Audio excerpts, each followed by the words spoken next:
Ayan, China Immigration Inspection. So, ayan. Tapos na tayo magpa-inspection. Dito na tayo. Punta na tayo ng HK.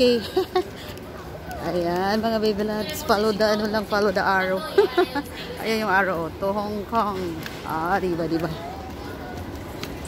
So, dito tayo para mabilis.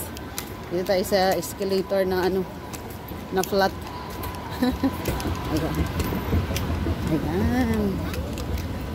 O, diba, para mabilis. Sana umabot pa tayo ng train. Kasi hanggang 10:30 lang ang train. Time check, 9 na. Past 9 na. Follow the leader lang tayo nito. Kasi first time natin magbiyay mag-isa from China. Sabi ng bus, follow daw lang ako sa mga people. Pag mamali ang people, mali ako. Ligaw. Ligaw ang ating nito, kakahinatnan.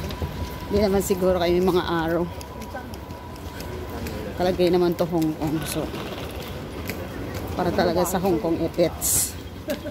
O, diba? Pinto-pinto muna tayo. Dal muna tayo at hindi tayo mainip sa biyahe. Hindi tayo mainip sa ating journey. O, diba? O, diba?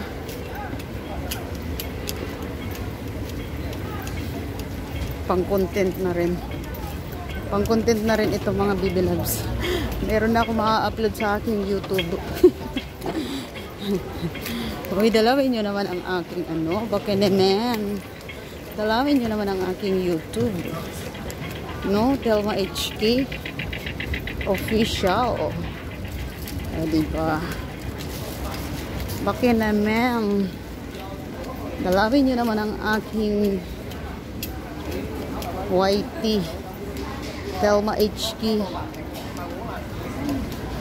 Baka naman mga hindi pa nakaka-subscribe dyan sa akin. Bigyan naman. So, ayan. Follow lang tayo. Follow the leader.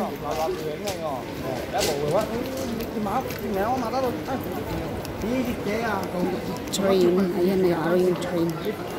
Doon. Ayan, may araw. Train. Mula doon sa immigration, din sa custom, din sa train.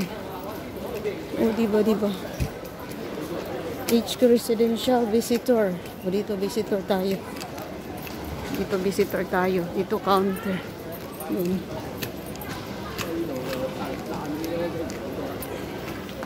Nakalagay visitor. Yung kabilang lane is residential ng HQ. Doon tayo may visitor. Ayun, mga visitor. Hong Kong Permanent Residence. Dito tayo sa visitor. Ayan. Check na naman tayo. O, diba? Check na naman tayo. O, dyan tayo sa visitor. Kasulat, visitor. Yan o, visitor. Ang hindi makita. Yan, check na naman tayo. Ano na naman ang i-check dito? Na-check na ako doon sa Pambihara.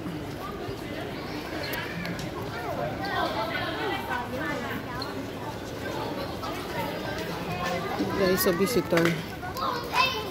Tayo sa visitor.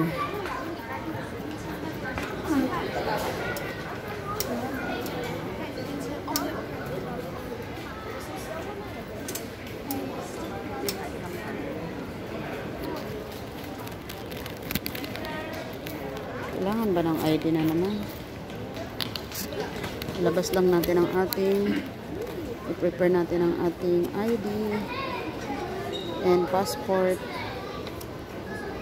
Ayan. For sure, i-check na naman ang ating passport.